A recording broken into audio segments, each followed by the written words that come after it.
현대 사회에서 군자에 해당하는 적절한 표현은 무엇일까요? 학식과 덕망을 갖춘 인물 정도 될까요? 안녕하세요. 동양고전에는 군자와 소인 이야기가 많이 나옵니다. 특히 논어에는 군자가 어떤 사람인지, 군자와 소인은 어떤 차이가 있는지 설명하는 글이 많습니다.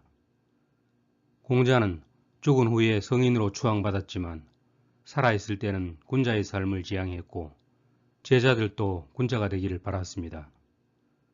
그래서 오늘은 군자와 소인이란 말은 어디에서 유래했으며 그 의미는 어떻게 변했는지, 그리고 공자가 군자와 소인을 어떻게 비교했는지 알아보겠습니다. 먼저 개략적으로 보면 맨 처음 군자는 군주의 아들이라는 뜻이었고 소인은 소종의 사람이라는 뜻이었습니다. 세월이 흐른 후 군자는 귀족, 소인은 평민이라는 두 번째 의미가 생겼고 그로부터 수백 년이 지난 후에는 군자는 선한 사람, 도덕적으로 고상한 사람, 소인은 악한 사람, 성품이 나쁜 사람이라는 의미로 바뀌었습니다. 군자와 소인이란 말이 왜 이런 변화를 겪었는지 알기 위해서는 조나라 제도를 살펴볼 필요가 있습니다. 군자와 소인은 조나라 봉건제도와 종법제도에서 비롯되었습니다. 봉건제는 세상을 세 등급으로 나누었는데 제일 높고 제일 큰 등급은 천하, 그 아래 등급은 국 또는 봉국, 마지막 등급은 가 또는 처업이었습니다. 천하를 다스리는 사람은 천자였고 조나라는 천자를 왕이라고 불렀으므로 왕의 아들은 왕자였습니다. 천자는 넓은 천하를 다스리기 위해 일가친척 등에게 땅을 나누어 주고 나라를 세우게 했습니다. 봉국을 다스리는 제후를 국군이라고 했고 국군의 자기는 공후 백자남 5등급이 있었지만 공후라고 통칭했으며 공후의 아들을 공자라고 불렀습니다. 제후는 천자에게 하사받은 땅을 다시 일가친척 등에게 분봉했는데 그것이 마지막 등급인 가, 즉 처업이었습니다. 처업을 다스리는 대부를 가군이라고 했고 가군의 아들이 군자였습니다. 조나라 왕의 아들은 왕자, 제후의 아들은 공자, 대부의 아들은 군자로 각각 불리게 된 것입니다. 다음으로 종법제는 아버지의 자기와 권력뿐만 아니라 부계 가족의 혈통까지 자식 가운데 누가 차지할 것인지를 정하는 여법이었습니다. 조나라 종법은 정실이 낳은 맏아들, 즉 적정자가 계승할 수 있도록 했습니다.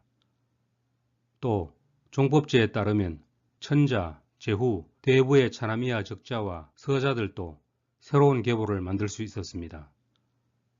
그렇지만 적장자의 계보는 대종, 차자와 서자의 계보는 소종이라고 불렀습니다. 천자, 제후, 대부의 많은 아들 가운데 군주 자리를 차지하는 아들은 적장자뿐이므로 대종은 극소수였고 소종인 사람의 숫자는 점점 많아졌습니다. 이 때문에 수많은 사람으로 이루어진 특수한 계층, 소인이 형성되었습니다. 한편 고대 사회에서는 사람을 인과 민으로 나누기도 했습니다. 당시 소종의 사람인 소인은 통치자 계급인 귀족에 속했고 여전히 인이었으므로 평민과 노예에 해당하는 민보다 지위가 높았습니다. 인과 민이 어떤 차이가 있는지 잘 보여주는 글이 논어 하기편에 있습니다. 공자는 이렇게 말했습니다. 큰 나라를 다스리려면 이를 신중하게 처리하고 믿음이 가도록 해야 하며 씀씀이를 절약하고 관리를 아끼며 백성을 부릴 때는 농사짓는 시기를 피해야 한다. 이 글을 보면 애인과 사민이라는 단어에 인과 민이 있지요. 애인에서 인은 지배계층에 속했고 사민에서 민은 피지배계층인 평민이나 노예였습니다. 그런데 여러 세대가 지난 후에는 귀족들의 서자의 서자는 소종의 소종일 수밖에 없어서 인이 아닌 평민으로 전락하는 경우가 많았습니다. 여기에서 군자는 귀족, 소인은 평민이라는 두 번째 의미가 생겼습니다. 귀족과 평민은 사회 계급이자 등급이었으므로 군자는 고귀하고 고상하며 소위는 저속하고 비속하다는 구별도 생겼습니다. 이런 차이는 성장 배경이 달랐기 때문인데 군자는 좋은 환경에서 훌륭한 교육을 받을 수 있었고 소위는 정규 교육도 받을 수 없었습니다. 좀 더 세월이 흐른 뒤 공자가 제자를 가르칠 무렵에는 군자와 소인의 의미가 한 번 더 바뀌어 있었습니다. 이 당시에는 사회적 신분보다는 인품이 좋으냐 나쁘냐로 구분하게 되었는데 군자는 선하고 도덕적으로 고상한 사람, 소인은 악하고 성품이 나쁘다는 뜻이 되었습니다. 어떤 형태로든 군자는 우월했고 소인은 낮았는데 이런 구분이 당시 사람들에게 무슨 의미가 있었을까요? 왕의 자식인 왕자, 제후의 자식인 공자에게는 큰 의미가 없었겠지만 대부의 자식으로서 군주가 되지 못한 군자와 사인계급에 속한 사람들에게는 중요한 문제였습니다. 그들은 어떻게 처신하느냐에 따라 귀족과 평민 사이를 오고 갔습니다. 만약 그들이 끊임없이 노력하고 정진하는 삶을 살면 군자이지만 스스로 타락하면 소인으로 전락하는 셈이었습니다. 이런 상황을 잘 보여주는 이야기가 논어 옹야편에 있는 공자의 말입니다. 공자께서 자아에게 말씀하셨다. 너는 군자 같은 선비가 되어라. 소인 같은 선비가 되어서는 안 된다. 선비인 유는 공자와 그의 제자들을 당시 사람들이 부르던 호칭입니다. 선비가 스스로 어떻게 처신하느냐에 따라 군자 같다거나 소인배 같다는 말을 들을 수 있었던 겁니다. 비록 정신적인 귀족이었지만 공자는 평생 군자의 삶을 살고자 했고 제자들에게도 군자가 되기를 주문했습니다. 논어에는 직접 군자를 언급한 대목이 무척 많고 직접 언급하지 않았더라도 거의 모두 군자가 나아가야 할 길을 제시했다고 볼 수 있습니다. 그래서 논어를 군자 교재라고 해도 과언이 아닐 겁니다. 이런 배경을 염두에 두고 공자가 제자들을 어떻게 가르쳤는지 몇 가지 살펴보겠습니다. 먼저 군자에 대한 설명입니다. 남이 알아주지 않아도 화내지 않는다면 또한 군자가 아니겠는가? 군자는 중후하지 않으면 위험이 없어서 배워도 경고하지 못하게 된다. 충신과 신용을 위주로 하고 자기보다 못한 사람과 사귀지 말며 허물이 있으면 고치기를 꺼리지 말라. 군자는 말을 어눌하게 하고 행동은 민첩하게 하려 한다. 군자는 의를 일의 근본으로 삼고 예로 그것을 행하고 겸손한 태도로 그것을 드러내고 믿음으로 그것을 완성한다. 이것이 바로 진정한 군자다.